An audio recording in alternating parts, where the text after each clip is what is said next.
Just wanna be with you, King of glory, King of glory, come and fill this place. Just wanna be with you, just wanna be with you. Giving to your local church should be easy, and with Tithely, it is.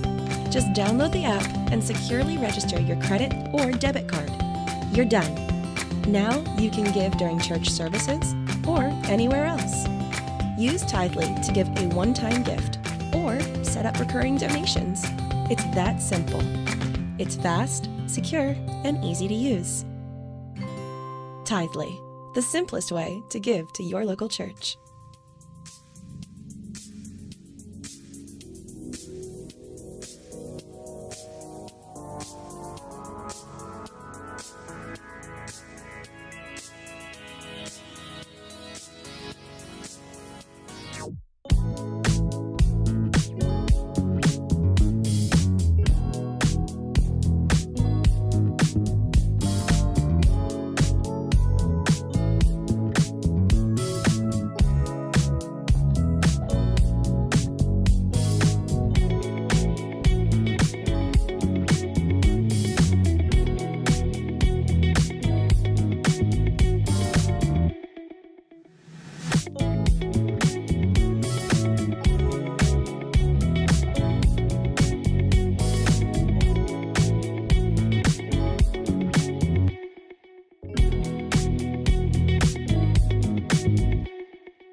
Hi, I'm Jackie, and I want to welcome you to New Slow Rivera Church Online.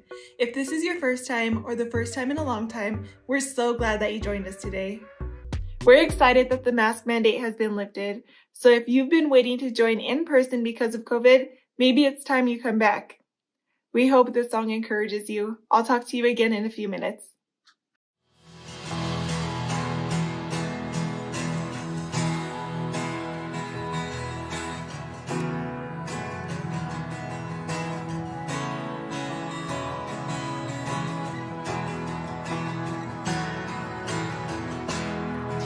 It's time for the sleeper to wake.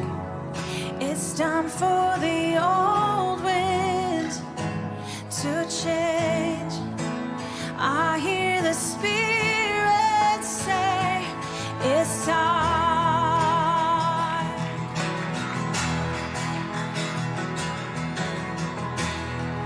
It's time for the dead man to rise. It's time for the great light to shine. I hear the Spirit say, it's time.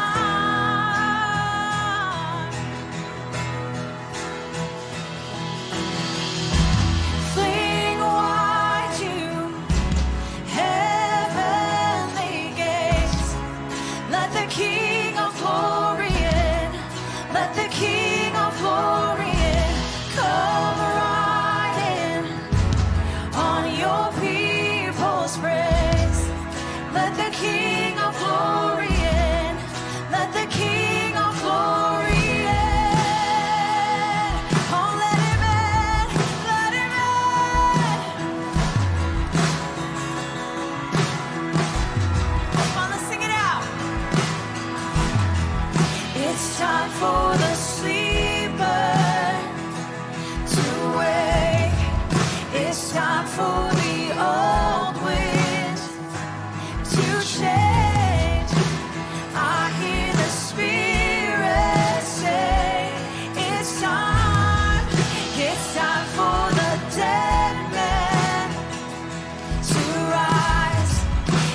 time for the great light to shine.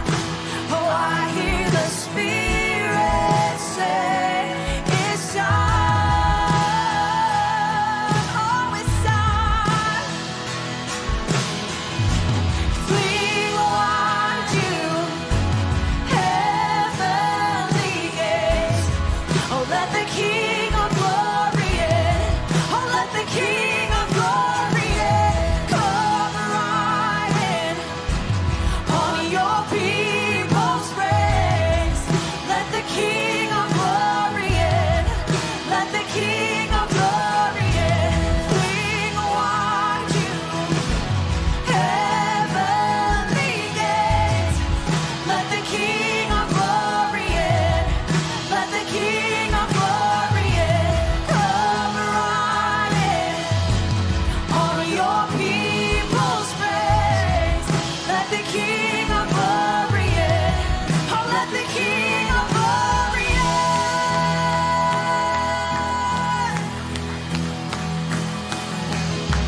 Oh, let him in. Oh, let him in. Oh, let him in. Open up the windows, let the light in. Open up the windows, let the light in. Open up the windows, let the light in. Let the light in, let the light in. Open up the windows, let the light in. Open up the windows, let the light in. Open up the windows, let the light in. Let the light in, let the light in. Open up the windows, let the light in. Open up the windows, let the light in. Open up the windows, let the light in. Let the light in, let the light in. Open up the windows, let the light in. Open up the windows, let the light in. Open up the windows, let the light in. Let the light in, let the light in. Open up the windows, let the light in. Open up the windows, let the light in. Open up the windows, let the light in. Let the light in, let the light in. Fling wide you, heavenly gates. Let the King of glory in. Let the King of glory in. Come right in on your people's praise. Let the King of glory in. Let the King of glory in. Fling wide you, heavenly gates. Let the King of glory in. Let the King of glory in. Come right in on your people's praise. Let the King of glory in. Let the King of glory in. Oh, let him in.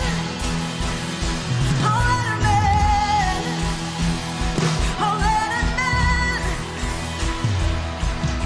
And open up the windows, let the light in. Open up the windows, let the light in. Open up the windows, let the light in. Let the light in, let the light in. Open up the windows, let the light in. Open up the windows, let the light in. Open up the windows, let the light in. Let the light in, let the light in. Open up the windows, let the light in. Open up the windows, let the light in. Open up the windows, let the light in. Let the light in, let the light in. Open up the windows, let the light in. Open up the windows, let the light in. Open up the windows, let the light in. Let the light in. Hey! Swing wide you, heavenly gates. Let the King of glory in. Let the King of glory in. Come right in on your people's praise. Let the King of glory in. Let the King of glory in. Giving is a part of our worship too. What we do with our money tells us what we value or what or who we trust with our lives. When you give 1% of your income to God each week, you're putting His kingdom first in your life. Your generosity is what allows us to come into your home or your car or your phone or wherever you are. Not just for you, but for so many others, like in Pecos, Las Vegas, my hometown, Albuquerque, Los Lunas, Villanueva, Gonzales Ranch, Lobato, even South Carolina and Oklahoma. When you give to New Soul Rivetta, you are investing in God's work in the world and especially in the Valley. You can text to give by texting the word blessed to 94000, or you can give online by clicking in the link below or going to newsoulrivetta.com. Or you can give by mail. Our address is on the screen in the comment section below. If you haven't yet, text someone the link and invite them to join us. If you're doing something in another room or looking at your Facebook or Instagram feed, come back to this page. Okay, let's do this. So let's talk about road rage. Some people might think that road rage only exists in big cities with lots of traffic, but I'm a witness of it even in 2-lane roads with no buildings around for miles and only 2 or 3 cars involved. I've been around people who, to everyone else, seem like really happy, sweet, and kind people, but when they get behind the wheel, there is a rage monster that is unleashed. These people transform and have an ongoing, frustrated, sarcastic monologue aimed at the people driving behind them, next to them, and in front of them. Maybe you know someone like this. Maybe you live with someone like this. Maybe it's someone you see in the mirror every day.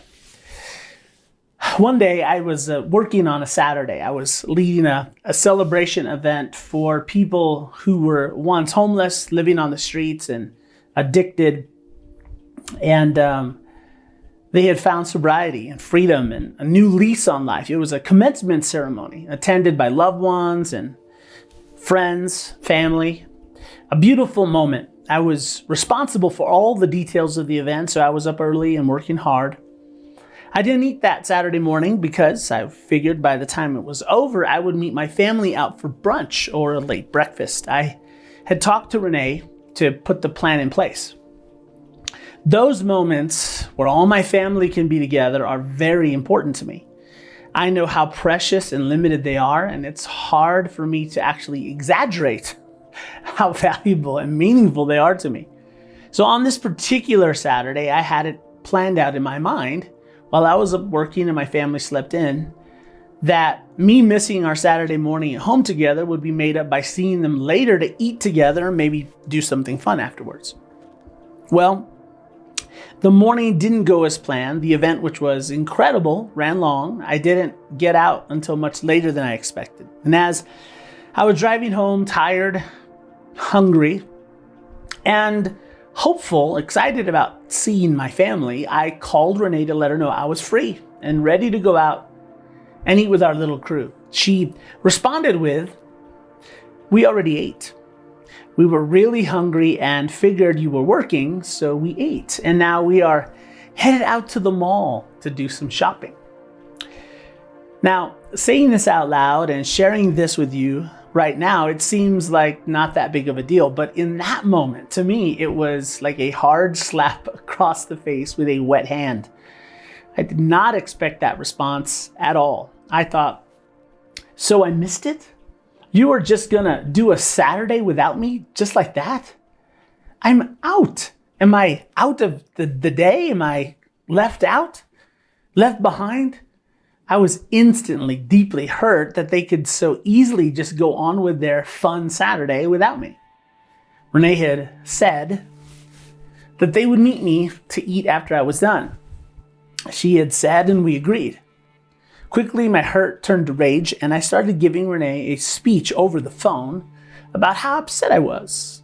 I ended up yelling at her over the phone because she didn't wait for me. And now my entire day was ruined because I wanted the Saturday to go a certain way, and it wasn't. My plan was ruined. My dream for how the day should go was over. I didn't get my way, and I was raging about it. She hung up on me, because I was yelling at her like a person who had become unhinged, and the conversation was no longer productive. I kept repeating, I remember this over and over again. But you said, but you said, but you said. Maybe you can relate to moments like that. We'll talk more about this in just a few minutes. Today, I want to welcome you. If you are home today sick or recovering from surgery, or you're joining us from, maybe you evacuated from the fires around, or you just moved into the area. However you're joining us today, I just want to welcome you. My name is Steve, and I'm the pastor at New Soul Ribera, and I am just so glad that you're with us today. And today we are continuing with a series we began a few weeks ago entitled Winning the War Within. And in this series, we are looking at the daily battles that we all must win if we're going to thrive and live life at the highest level. So why is this so important? Why even talk about this? If you aren't a Jesus follower, maybe you're agnostic, or maybe you used to go to church a long time ago, or maybe you've never heard, or maybe you're a Jesus follower, but you may have forgotten why Jesus came to earth and why we do this at all. Well, 2,000 years ago, Jesus came, and he said that the reason he came to earth was, he says, I have come that they may have life and have it to the full. That's why Jesus came. That's why this is important. Jesus came so that humanity could experience life, the kind of life that is so much more than just eating and drinking and reproducing, getting a house, sleeping, working, ultimately dying. Jesus came to convince humanity that what they called living wasn't life at all. It was merely existing. Jesus came so that you and I could authentically experience life, full and overflowing. Jesus talked about what spoils or keeps us from this satisfying life. Maybe you've never been to church, or maybe you grew up in a brand of Christianity that focused all the attention, all of the talks, all of the conversation was about the external and the outer negative things that you needed to stay away from in order to get God to accept you. But Jesus taught something and said something different than that. He taught that what keeps humans from experiencing life isn't anything external. He said, nothing outside a person can defile them by going into them. Rather, it's what comes out of a person that defiles them. In other words, your parents might have done a great job of protecting you and keeping you safe from what they felt were dark influences that would hurt you and corrupt your mind and your body. But Jesus said that you can live your life far away from any negative influence and still have your life ruined and spoiled, because your enemy isn't outside of you, it's inside you. And Jesus wasn't talking about the devil. He was talking about what was inside of you and what was inside of me. Don't you think that anything that prevents you from experiencing life, real life to the full, is a threat? I do. And so far in Winning the War Within, we've talked about, a couple weeks ago, the enemy of guilt. We talked about guilt makes us live in a way in which we feel, I owe you, right? Guilt numbs your soul. It ruins your relationships because of fear. We all blow it. None of us gets it right all the time. And that's when guilt comes in to remind us to make things right, not to imprison us or fill us with shame. We learn that honest confession, just owning and admitting what we've done humbly to God and to the people that we've hurt, that's where we begin to make things right.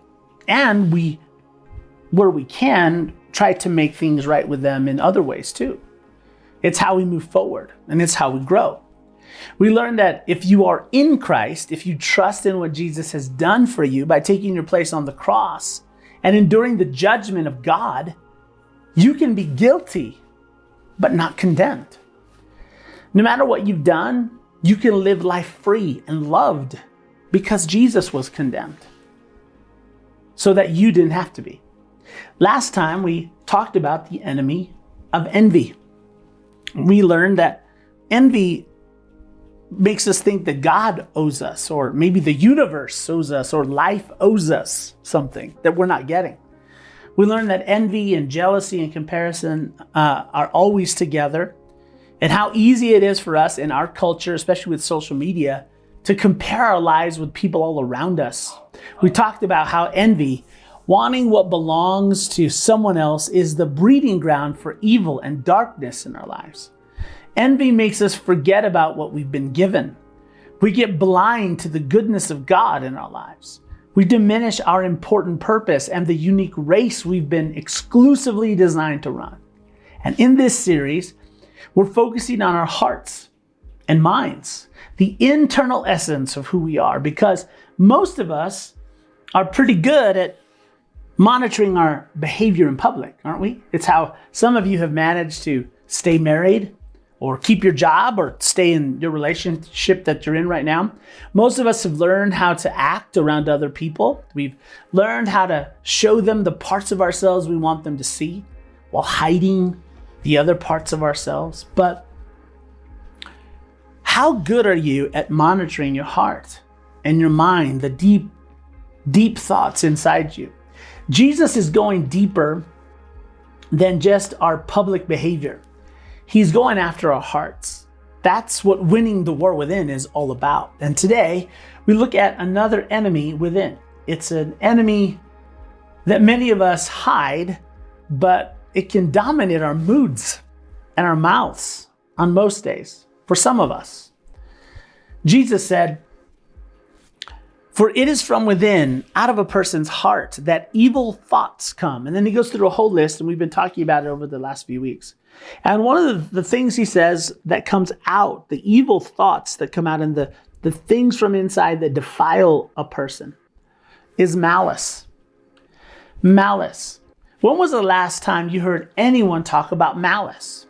Maybe in that true crime podcast or that show you watch as a legal description of a crime. Malice is an intention to injure or hurt someone. That day that I told you about, where I was angry with Renee, I wanted to hurt Renee with my words that day when I was raging at her. That's why I kept raising my voice. That's why the toxicity in the words that I used intensified. I wanted her to feel as hurt and upset and bothered as I was, because she seemed to be having a great time. She had eaten, they were on their way out, listening to fun music in the car. I mean, they were having a great time, and I was miserable. And I wanted her to feel miserable too. It's malice. I was upset, and it wasn't okay for me that she wasn't. So I kept pouring on the rage until it finally made her upset. And regretfully, it worked. That is malice. Malice shows itself in our lives through anger.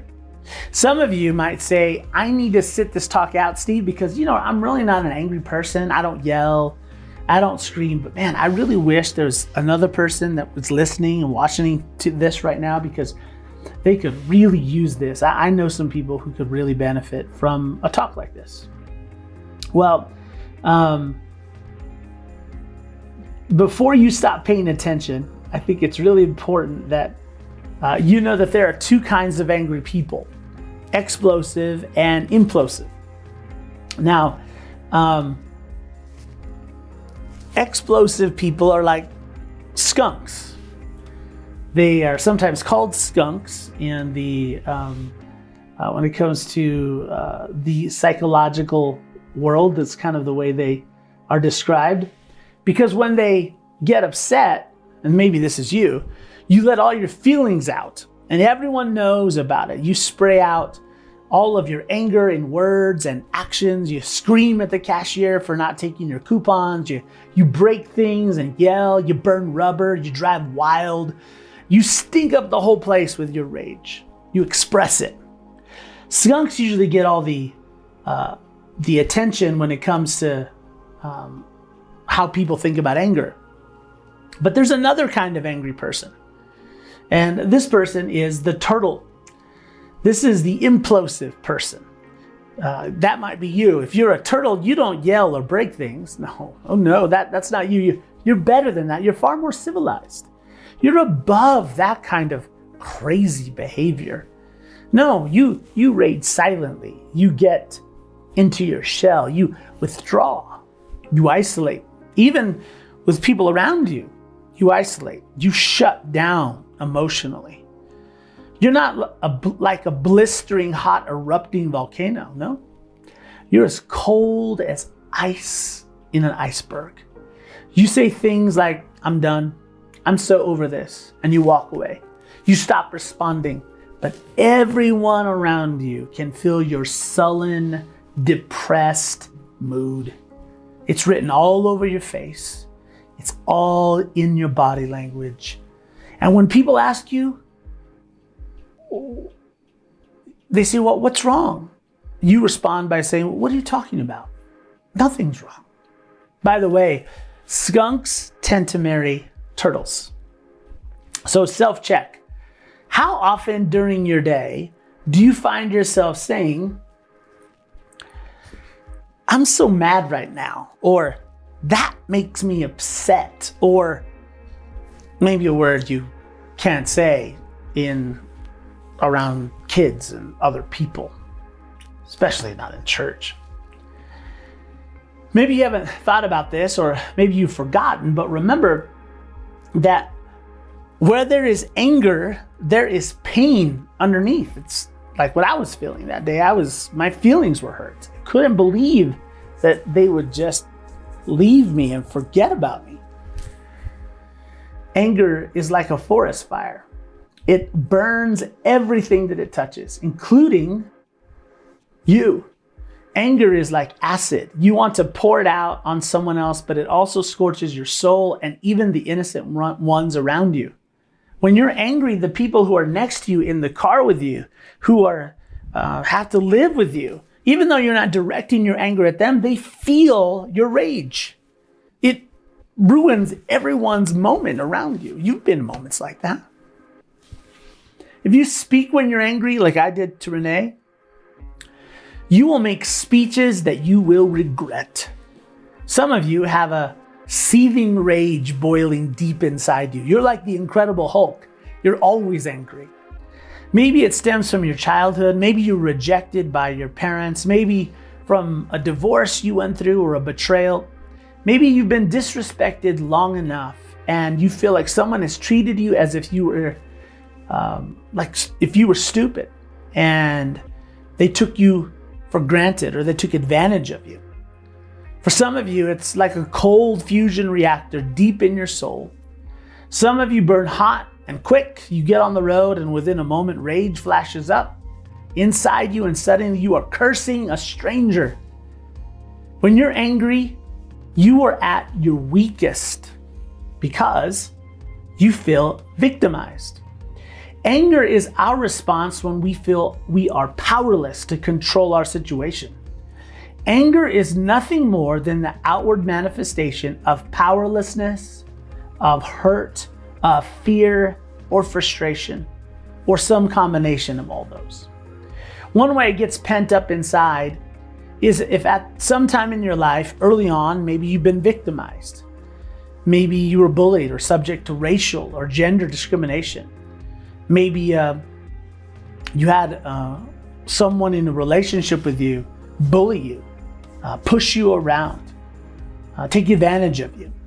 Or maybe as a child, you were subject to physical abuse or sexual abuse. Maybe you were abandoned or emotionally abused.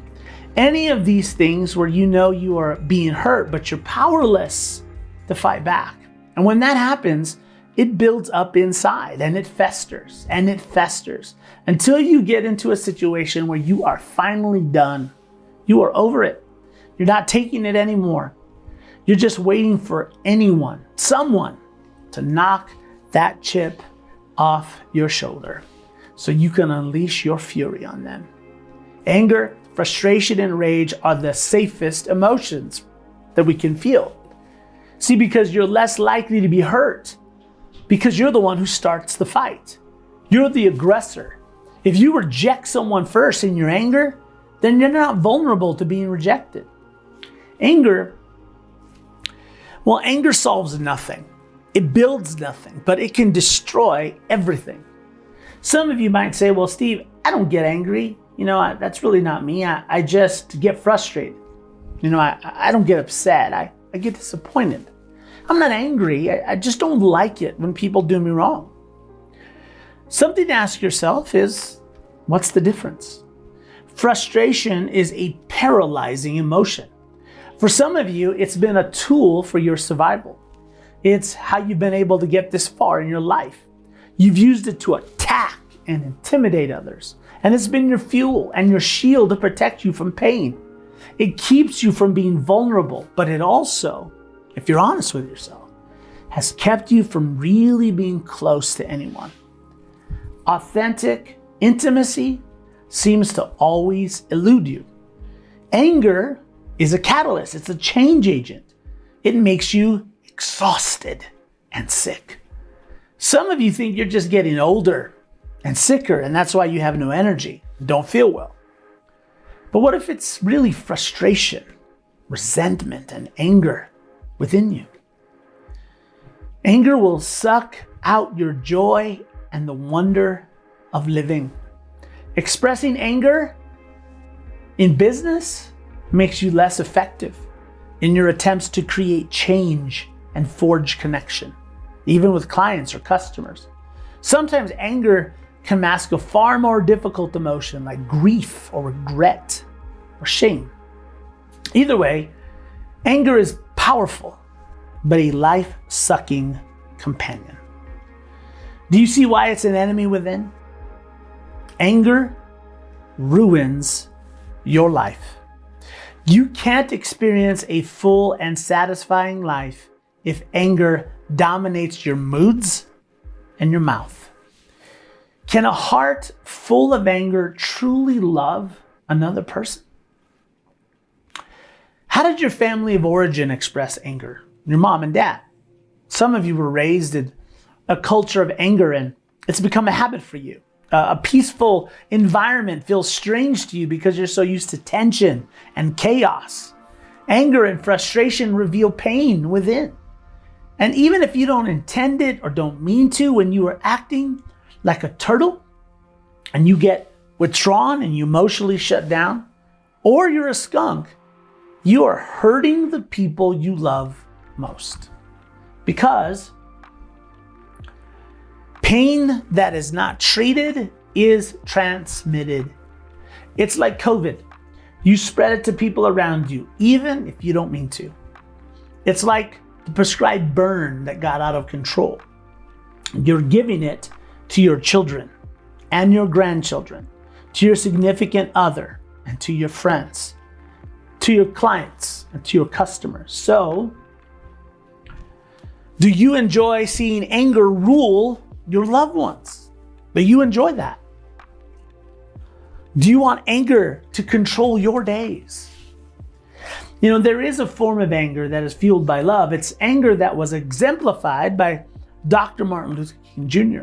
I call it Crusader anger. One day, as Dr. King sat on the stage during a convention, a white member of the Nazi Party jumped up onto the stage and punched him in the face several times. As the security guards rushed in to his help and pulled the hate-filled young man away, Dr. King responded calmly that he would not press charges. In response, he said, "The system that we live under creates people such as this young man, who's filled with hate. I am not interested in pressing charges. I am interested in changing the kind of system that produces this kind of man." Dr. King was angry, but his anger was at the system that creates hate, racism, injustice, and violence. That kind of anger motivates action to create change and is focused on helping others and sacrificing yourself for them.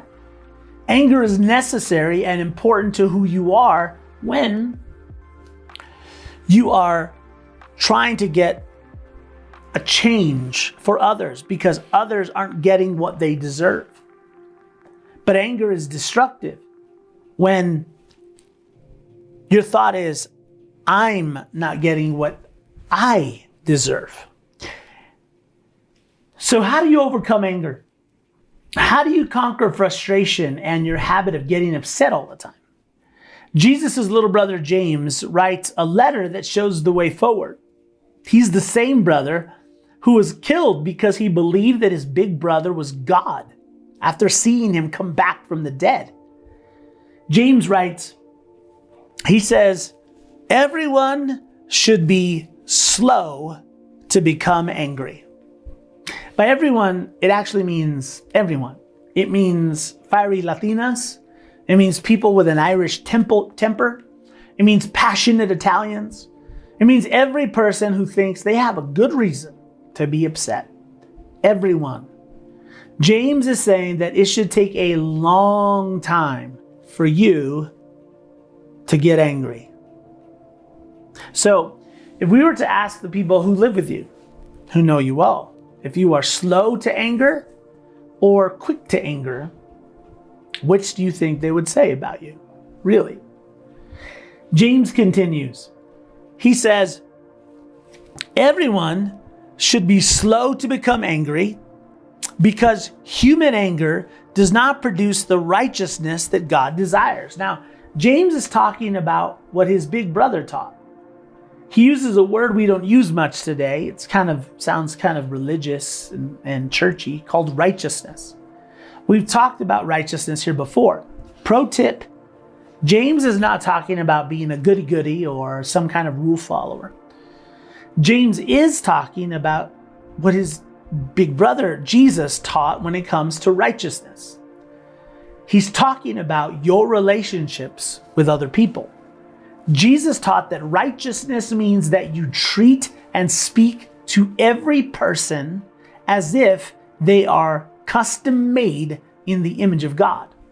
You give them the honor and respect due someone that God created and loves deeply and values highly. If you are a Jesus follower, remember that not only is God your Father, but He's also their Father.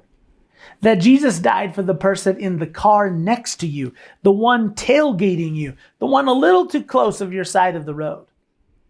He died for the person who abused you, the one who stole from you, just like He died for you.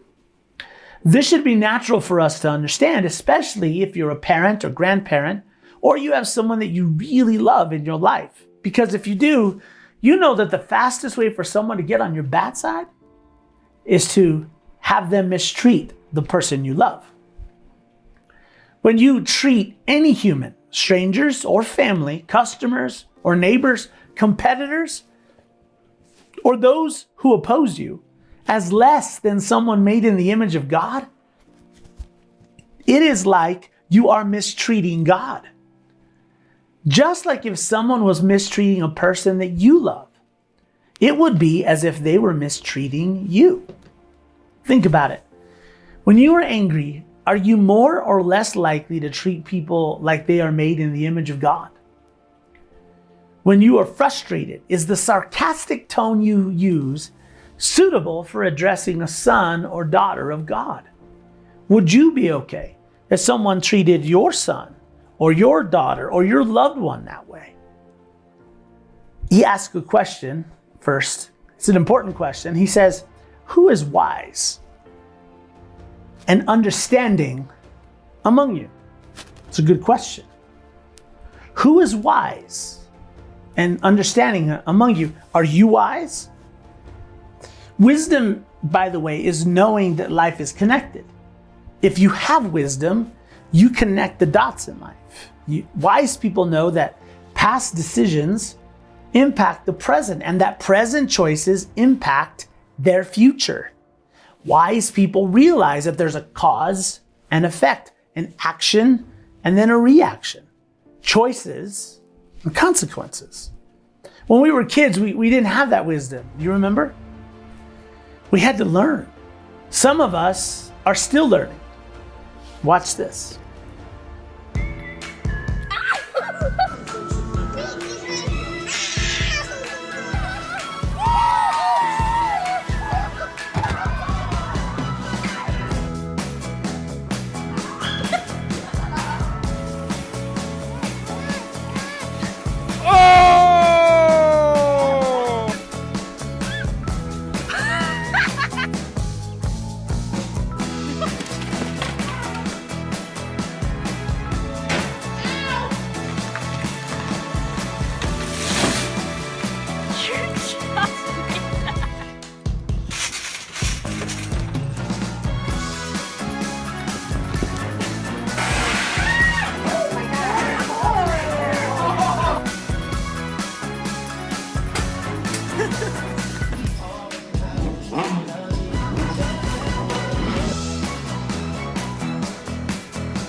Good job.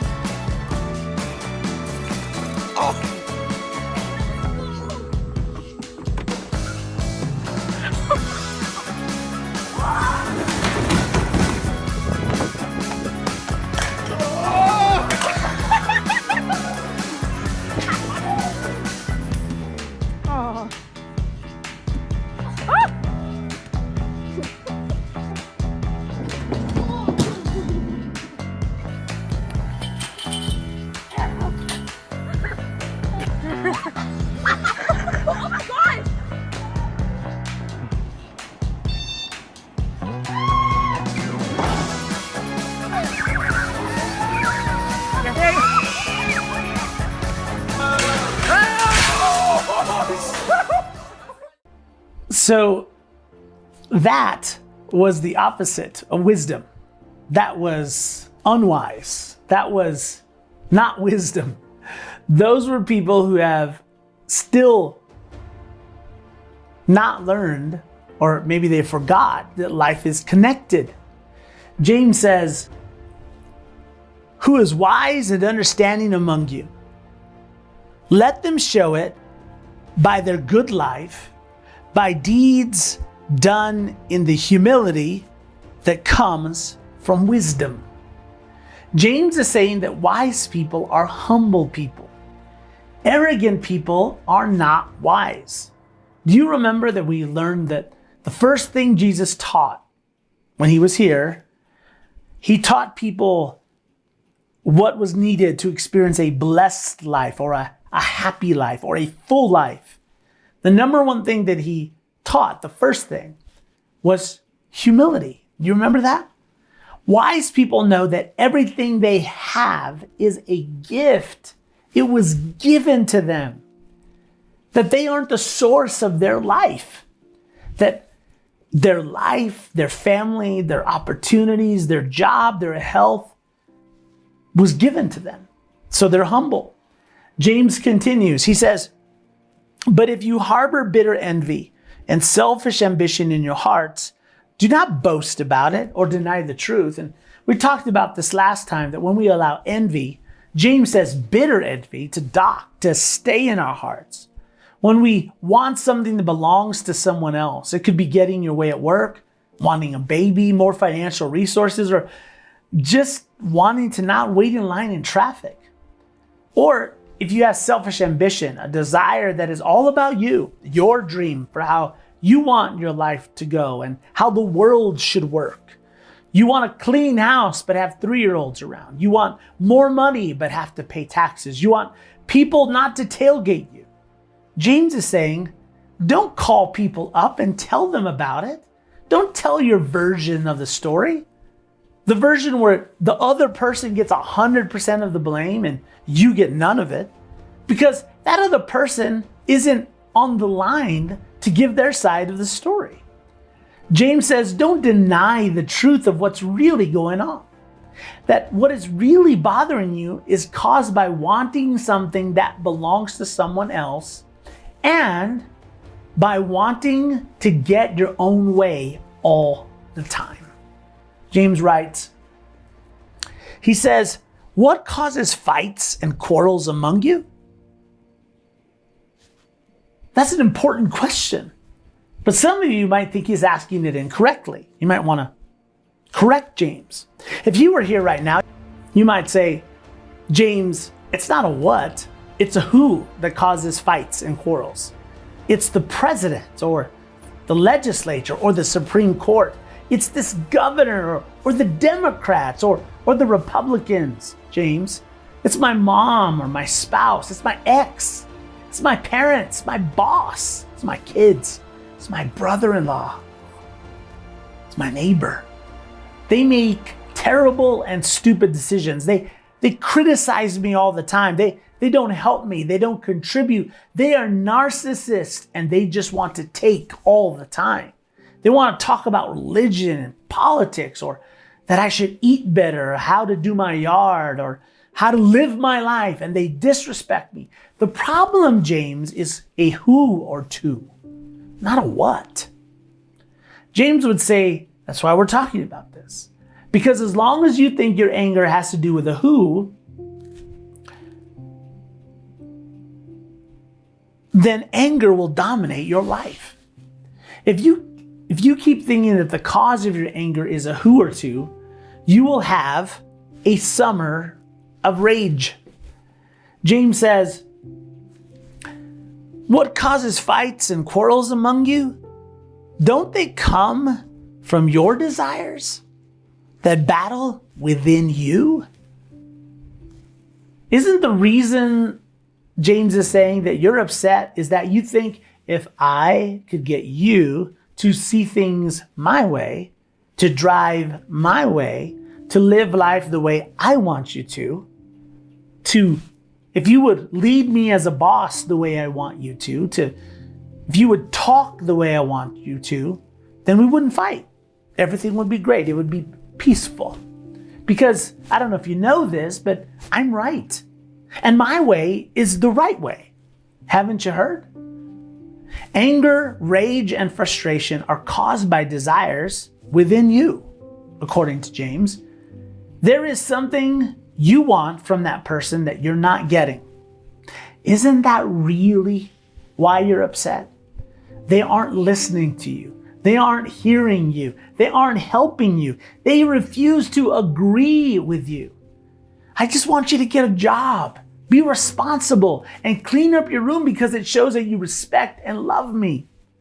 You want these things from that person because, after all, I earned it. But they promised. But what they did wasn't fair. But Steve, you don't understand. I don't want something.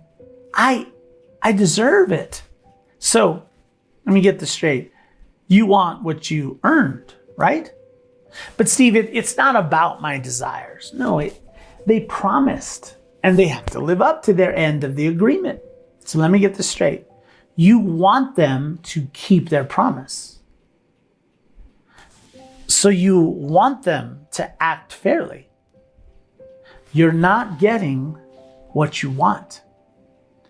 If you're a parent, you're familiar with this scene. Kids fighting in the back seat. It's him, it's her, and you have one hand on the wheel and you're reaching back and you're hearing them say, you started it. No, you started it. And you're trying to keep the kids from touching each other. And what do you say? You say enough. It doesn't matter who started it. You're both to blame right now. Get away from each other. Put yourselves in timeout. You realize that both kids want something and neither of them is getting it. So when you realize that the cause of your anger and rage and frustration is this, that you are not getting what you want. You want to stay in your house instead of being evacuated. You want the fire to be contained and put out already. You want your hunting and fishing area to not be burned. You want your boss to communicate better. You want your boyfriend to propose already. When you begin to embrace this, what James is talking about as a lifestyle, your internal temperature will begin to go down. James says, you desire, but you do not have, so you kill. You covet, but you cannot get what you want, so you quarrel and fight. James is saying you're not getting what you want, so you kill. That sounds dramatic, right? Does that mean I murder someone? Think about it. You're not getting what you want, so you become a turtle or you become a skunk and you kill the conversation. You kill acceptance. You kill affection. You kill warmth, which ends up killing the relationship. You ignore or you go on the attack. You shut down or you turn the argument back on them. You pull back or you remind them of all the other times they fail you. You emotionally withdraw or you rip them apart with your words. You give them an ultimatum or you deny the other person kindness, encouragement, and hospitality. When you do any of these things, you kill trust. You kill vulnerability. You kill the relationship. So we aren't getting our way, James is saying. We're angry, we quarrel, we fight because we aren't getting what we want. So the next time you start to get angry and you begin to quarrel and fight, remember this and say it out loud. You know what part of the problem is, don't you? I'm not getting what I want. It will freak the person out that you're having a conflict with. How do they respond to that? Okay, sure. Just say it to them out loud. I'm not getting what I want. That's why I'm upset. And they'll probably say, well, what do you want? It might be a great way to move the relationship forward and resolve the tension and conflict. So, what is your relationship with anger right now? How much does anger, frustration, or rage control your mood or your mouth? Really? What would those who know you best say to that question? Maybe it's just at home. Maybe it's just around certain kinds of people. Maybe it's just that one person who just gets to you like no one else can. Maybe to everyone else, they think you are just the sweetest and kindest and most fun and nice person, but at home, those people who live with you know the truth. They know your rage and they have to endure your wrath. Do the people who live with you have to walk on eggshells around you? Do you want to overcome anger? Do you want to win the war within against the enemy of anger?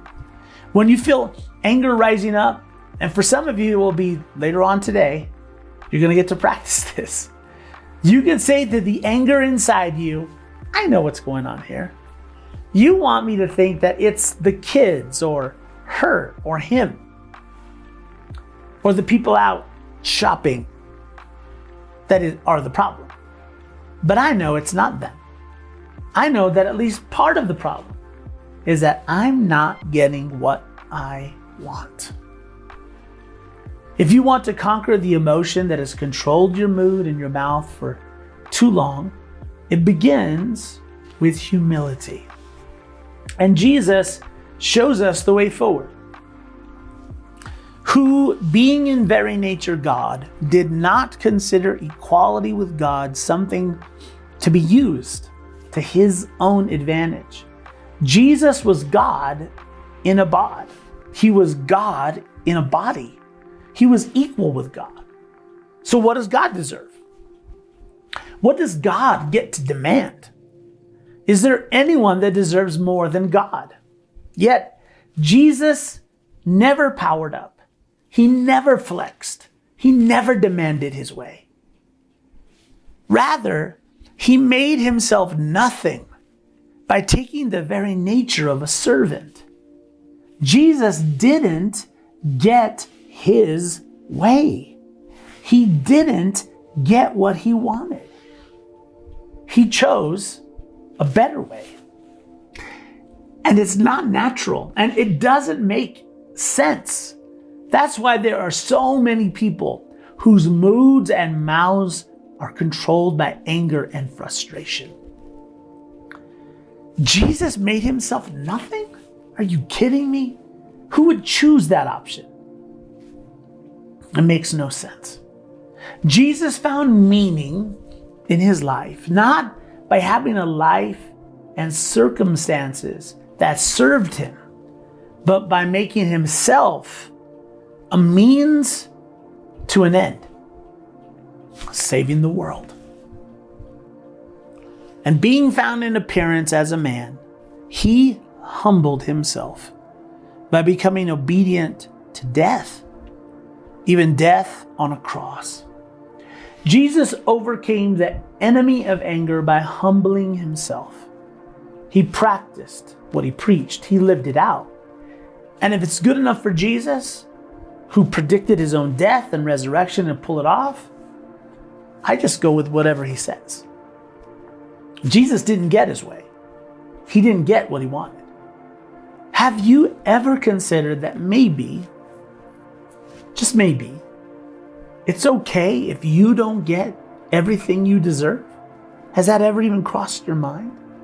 That maybe it's okay if you don't get everything you want in this life?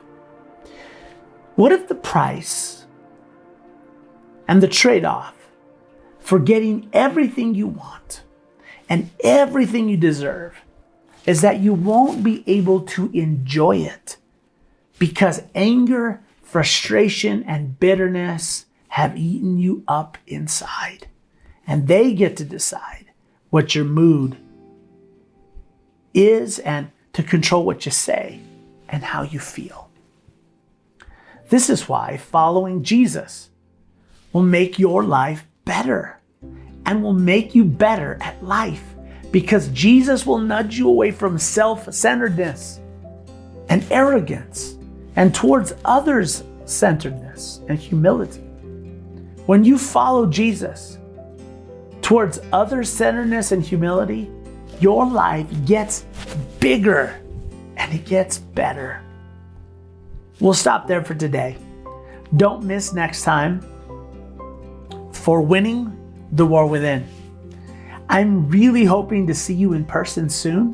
We meet every weekend, every Sunday at 10, and I'd love to see you in person. But if not, we'll be here, and we'll see you here next time.